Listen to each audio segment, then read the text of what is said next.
En estos momentos hay una preocupación muy grande sobre la incidencia de las redes sociales por un lado, o los ámbitos de los campos digitales para la comunicación. Y está bien que sea porque esto ha producido un sacudón muy grande dentro del campo cultural y por lo tanto afecta seriamente al tejido conjuntivo de la comunicación, que es la lengua. Entonces, hay que partir, me parece a mí, de un tema fundamental, de un lema, diría, fundamental, que es este. Uno lleva a los medios que maneja, los medios tradicionales, radio, televisión, diario, o los medios, nuevos medios, su competencia o su incompetencia lingüística. Si yo tengo una discapacidad verbal para hablar y escribir, la llevo a donde sea.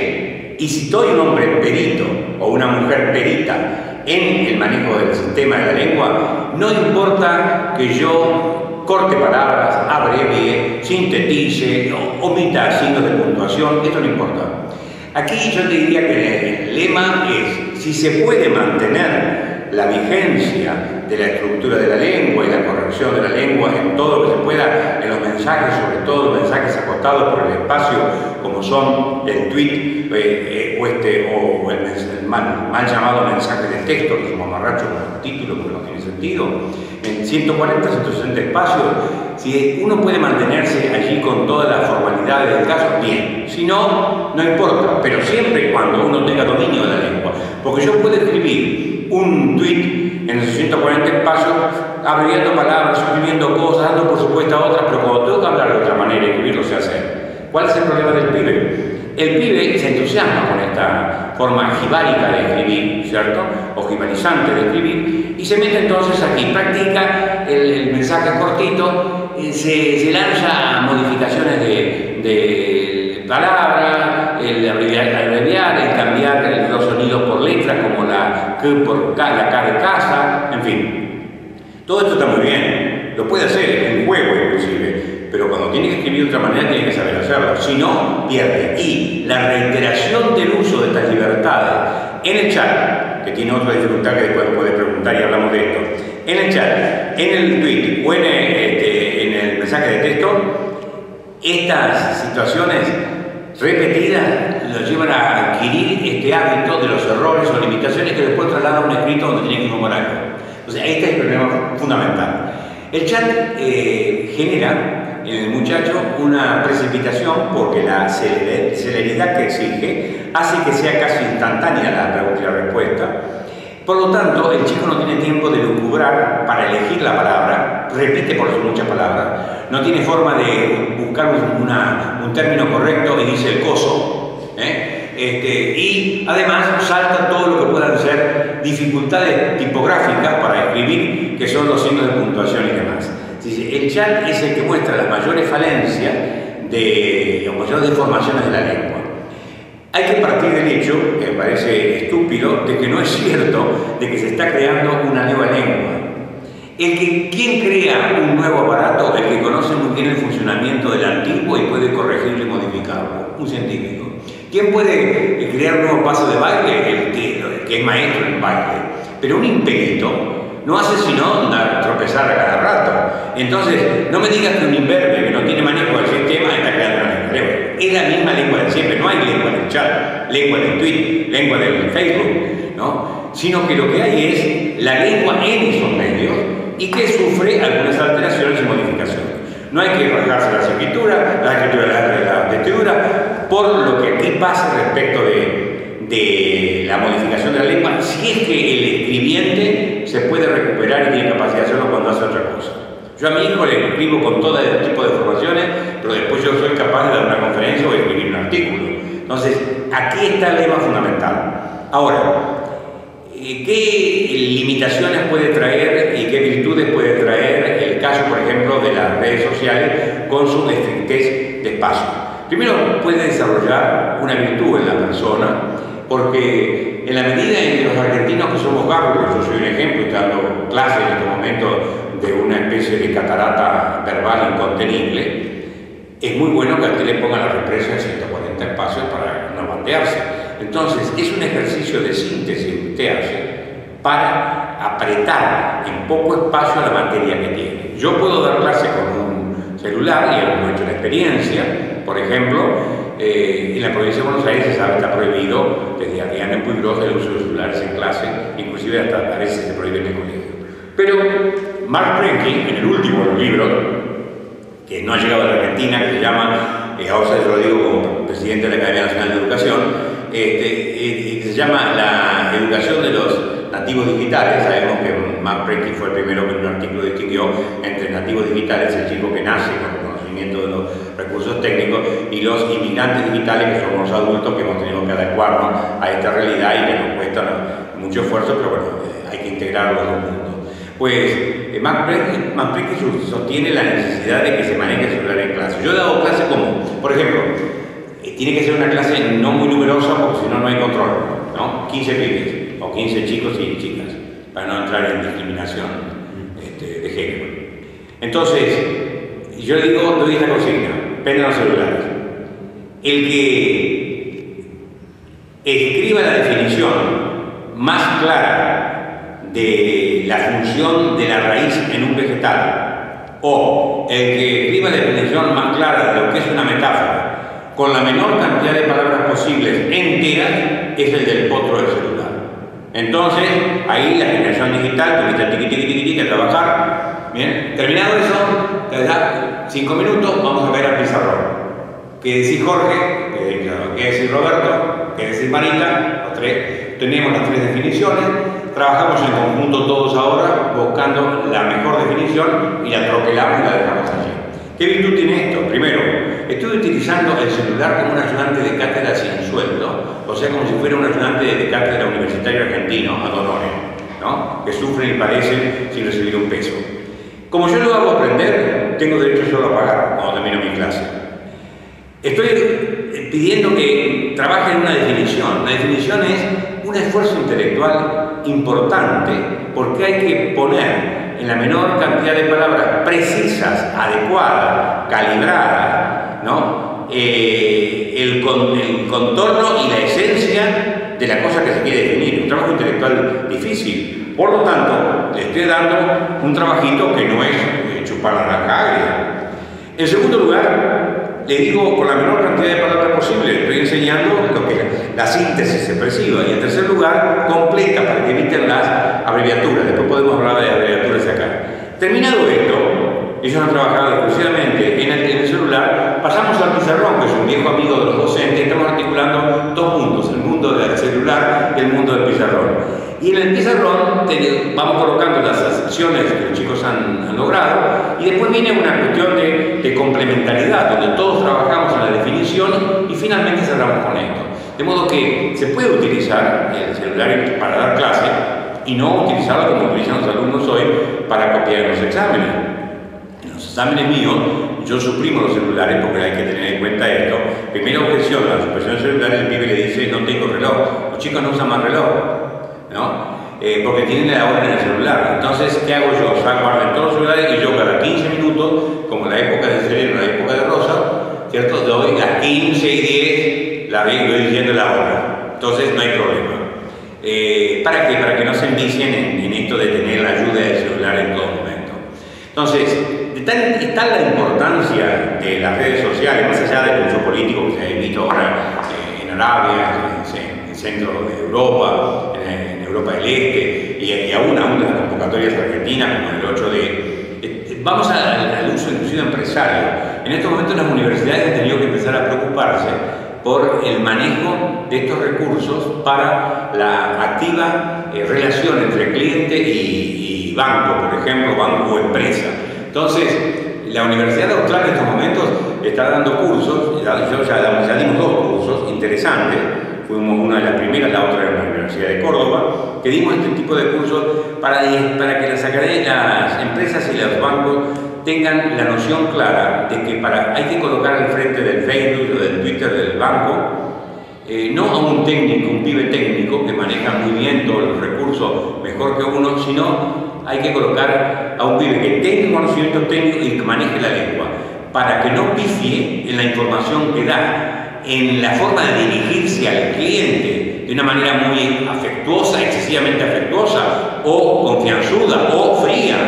Entonces todo es lengua. De modo que, por un lado esto, por Por otro lado, ¿qué términos utiliza para justificar la ineficacia de una medida que el banco tomó? En ese momento ese pibe o esa chica que trabaja detrás del banco y frente a la cámara, y a la pantalla, es el banco, es la empresa. Entonces hay una responsabilidad muy grande, por eso que estamos atendiendo mucho a pulir todo este tipo de vinculación de los nuevos medios, que son una herramienta notable, pero claro, como todo. Acá hay dos tesis. Una tesis que dice los nuevos medios son indiferentes a modificaciones del sujeto, y otros que dicen que modifican tremendamente, ni lo uno ni lo otro, ni un pelado ni con dos pelucas. Aquí tenemos en primer lugar que modifican algo, sí, modifican algo la lengua porque te obliga a una constricción verbal, te obliga a una capacidad de selección. Acaba de publicarse, para dar una muestra, El Mundo Twitter, un libro de Orihuela, que es un árbitro cordobés que está actualmente en Navarra, que es un estudio primero de lo que es el Twitter y después una antología, la mitad del libro, de los mejores tweets que se han escrito en español. Realmente es un aporte interesantísimo, porque ahí ves la creatividad que se puede tener en 140 espacios. Entonces, esto por un lado, esto es potenciado, es una escuela de concisión, como decía. Pero también, el pibe que se acostumbra exclusivamente a comunicarse por tweet va perdiendo la capacidad de desarrollo a otros ámbitos, a otras formas de comunicación más amplias. Y se cree que con la escupidita del tweet, ¿cierto?, ya se está expresando. El tweet expresa lo que se puede expresar en 140 espacios. Si seguimos así, entonces, ¿qué va a pasar mañana? Ni siquiera va a escribir el pibe, porque para decirle a Tota que está enamorado de ella, le va a mandar un emoticono. Se dice emoticono, no emoticono, ni emoticones, emoticono. Para mandar un emoticono, aprieta la tecla 14 y sale un corazoncito que pulsa. Y ya es suficiente.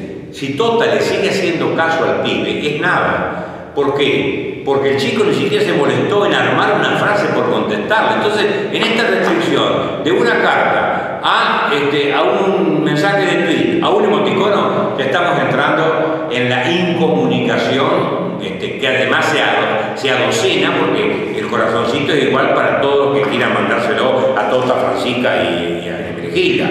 Entonces, aquí lo que se importa es que el chico sepa que más allá del tweet hay otras formas de comunicación que son importantes y que tiene que ejercitarlas en la vida. Porque no va a estar tuiteando en una sesión. Mañana va a ser jefe de una empresa y no puede hablar con una frase y responder con eso. Tendrá que hacer una exposición más abierta, más compuesta y demás. Entonces, el defecto es creer que se agota allí la comunicación. Esta es una forma nueva de comunicación, incisiva, efectiva, si se maneja bien, pero muy contundente, pero no es la única forma de comunicación que tenemos. Ahí también está el desafío de los profesores, de los docentes, ¿no? Ante esta nueva forma de comunicarse de los jóvenes, cómo también preservar y poder en sus aulas respetar la lengua, ¿no? Para que no se deforme también dentro del aula de la enseñanza.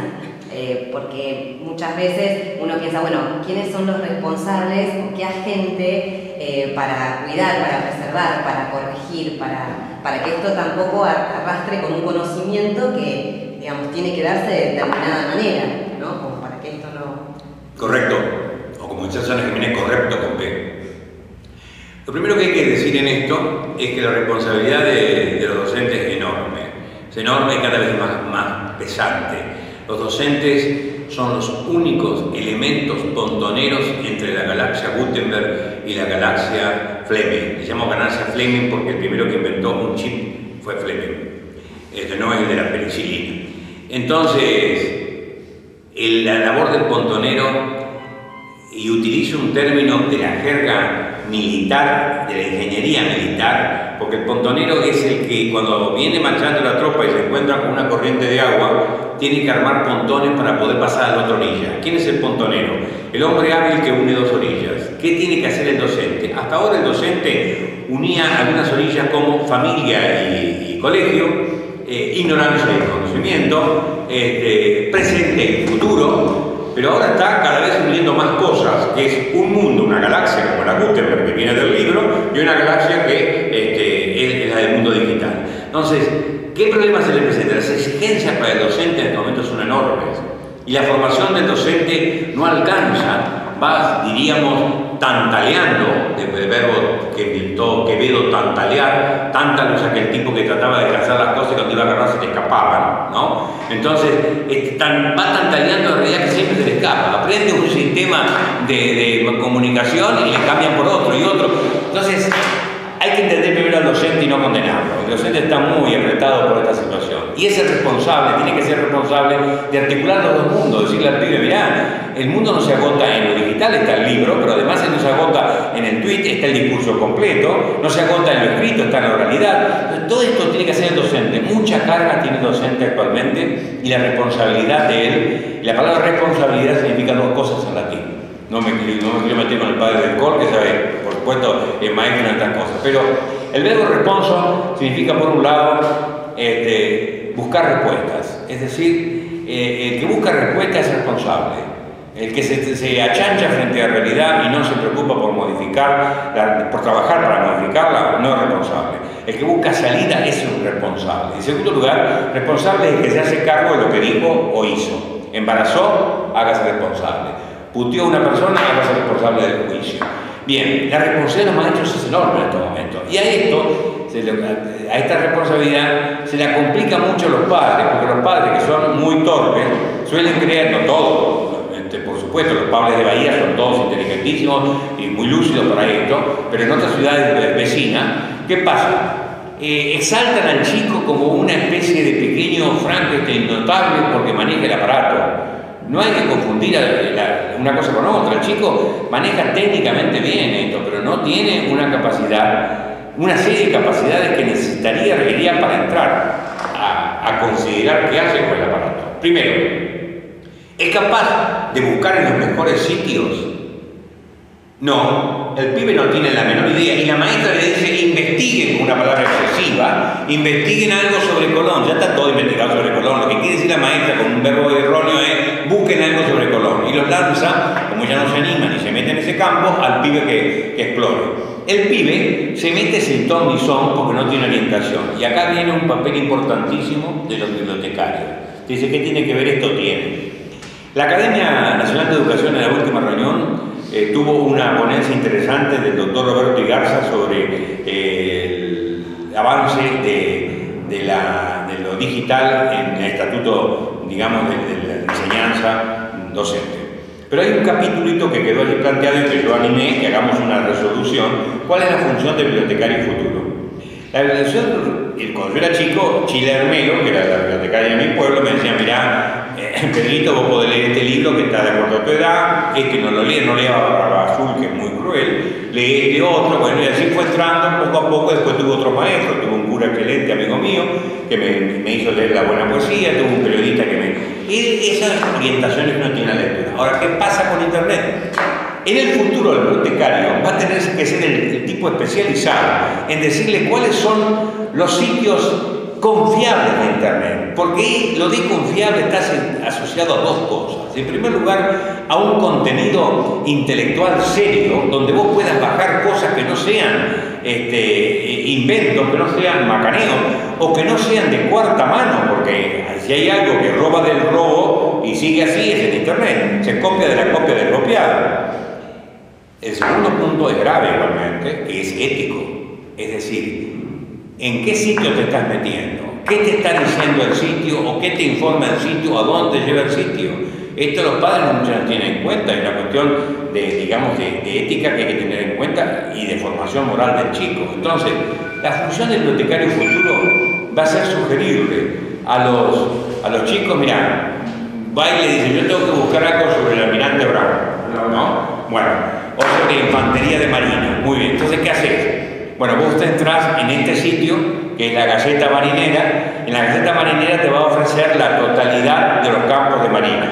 Y de ahí va a buscar donde está infantería, donde está marinería, donde está la estructura de gobierno de la marina, etcétera, las relaciones de marina. Entonces hay todo un mundo, y en ese mundo vos lo vas guiando.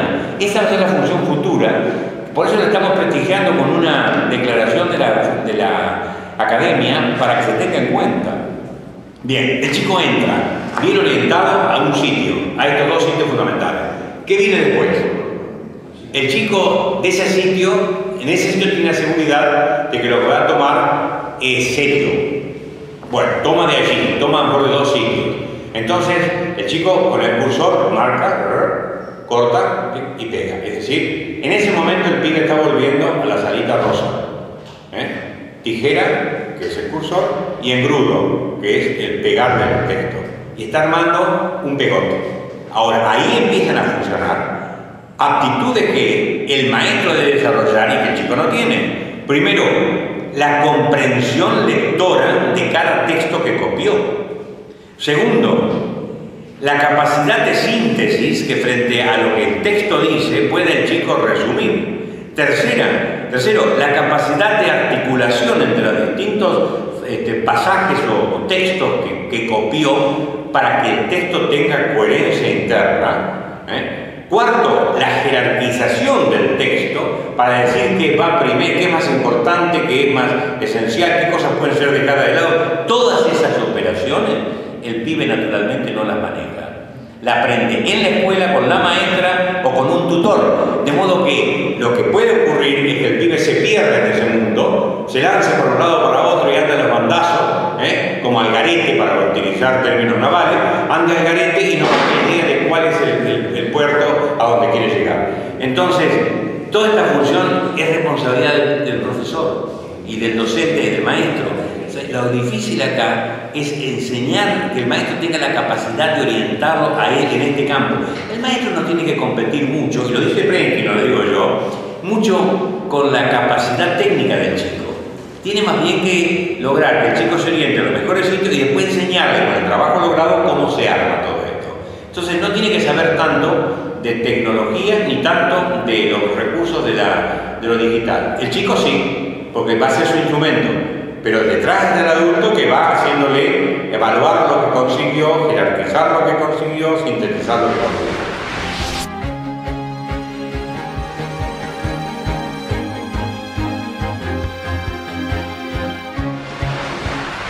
El campo es un campo discutible, el campo de la expansión de los idiomas. En primer lugar, hay que entender que hay una voluntad del hombre de lograr una lengua universal de comunicación. Cuando yo era chico, recuerdo que fueron a mi pueblo, de 14 años, fueron a mi pueblo los difusores del Esperanto. Y entonces nos hicieron un concurso, yo gané el concurso, de pequeño siempre había sido inteligente, fui perdiendo con el tiempo y me convertí en lo que soy ahora. Y entonces gané el concurso y me hicieron alumno del curso Esperanto. Y estuve esperando 2 años y me decían, usted va a andar por el mundo hablando esperanto y no va a tener una dificultad. Usted va a ir a Alemania con el esperanto y el esperanto se le va al cielo. Entonces es ridículo, es una mentira la cuestión. Pero bueno, vamos a esto. El inglés hasta ahora ha sido el idioma que tiene una mayor latitud de proyección porque los norteamericanos, sobre todo no por los ingleses, los norteamericanos han asociado el producto de la lengua a los productos comerciales que ellos venden, es decir, a la ropa deportiva, el jogging, las zapatillas, bueno, todo lo que es ropa de todos los deportes. En segundo lugar, al cine, todos los géneros cinematográficos, como el western, el policial, todo. La televisión, con todas las series, que en general los dibujitos animados, las comidas de fast food, ¿cierto? Los McDonald's, todo esto va asociado al inglés. Entonces, la expansión que hace Norteamérica es de una cultura que llamaríamos una supercultura globalizada. No existe ninguna cultura global, ni va a existir una cultura global, porque es una criatura dificilísima de lograr. Existe una cultura norteamericana globalizada que se extiende. Y con ello va el idioma, entonces se ha impuesto mucho. Ahora, el español, que no tiene toda esta reserva económica para acompañar el idioma, no obstante ha avanzado muchísimo en la expansión gracias a que nosotros tenemos 22 países que hablan naturalmente el español, a diferencia del inglés, que son muchos menos, y vamos avanzando gradualmente hasta que llegue un punto posiblemente en que entremos en competencia dentro de posiblemente medio siglo con el inglés. ¿Por qué? Porque la expansión en este momento del español está en plena vida, la del inglés llegó a un límite casi.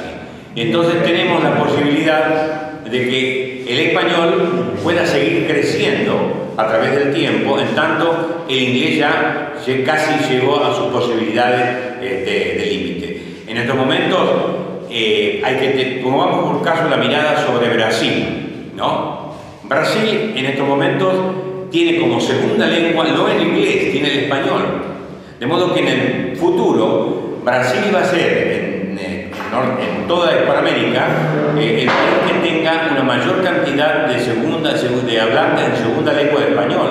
Usted piensa que en estos momentos la penetración del español en Estados Unidos es tan fuerte, estamos en los 55 millones. Y esto crece de una manera exponencial. ¿Por qué? Porque la familia hispana no tiene control de la natalidad. La familia hispana crece con 4, 5, 6 o 7 hijos. Y la familia norteamericana crece tipo con 2 hijos. En cambio la otra crece con 6. Quiere decir que la población hispana en Norteamérica tiene una presencia creciente importante. En segundo lugar, ha habido una conciencia muy importante también, que no está en los gobiernos, pero sí en las academias por lo menos, y en los institutos de enseñanza, supongo que acá también se han preocupado por esto, de meterse en el mundo digital y crear su propio sitio, expandirse, que cada cátedra tenga su blog, que haya una riqueza con canales YouTube en cada instituto, como Juan 23, que tenga un canal YouTube, donde reproduzcan las conferencias filmadas de los profesores, donde haya videos. Todo esto hace que crezca gradualmente el español en el espacio del digital. Si esta conciencia no está en los gobiernos, no les preocupa, los gobiernos argentinos no se preocupan por esto, pero sí los institutos tienen que preocuparse, sí las universidades preocuparse, vamos a tener presencia cada vez más firme en este campo. Y es importantísimo porque, por ejemplo, usted entra en Wikipedia, y Wikipedia lo que va a la cabeza es el inglés, ¿cierto? Y por ahora hay alguna lengua como el francés que está en pareja con el español, pero ya el chino lo supera. Pero claro, ¿quién habla chino? Únicamente a China. En la China, el chino no transpone las fronteras. Hay 2 lenguas que transponen fronteras, inglés y español, ¿correcto? No. El hindi tampoco transpone fronteras. Entonces, nosotros en Wikipedia, en el futuro, posiblemente nos emparejemos mucho al inglés, porque ya superamos al árabe, ya superamos al alemán, y en el futuro, este proceso, yo creo que va a ir consolidando el español. Usted puede caminar por todo un continente, cosa que no pasa con ninguna lengua, no pasa con el inglés, desde Tierra del Fuego a Canadá, porque pasa por Norteamérica y sigue hablando en español, porque hay mucha gente que habla español, y sigue a Canadá y tiene el sector francófono de Paraná, de Canadá, que tiene la mitad del sector habla español. Entonces, hay posibilidades de transitar todo un continente, cosa que no tiene un inglés, un alemán, un italiano. El italiano, el alemán y el inglés, que antes era el motivo de estudio en las escuelas, está desapareciendo. Y únicamente están quedando como lenguas naturales el inglés y el español. De modo que la competencia va a ser dura, pero creo que va a ser firme.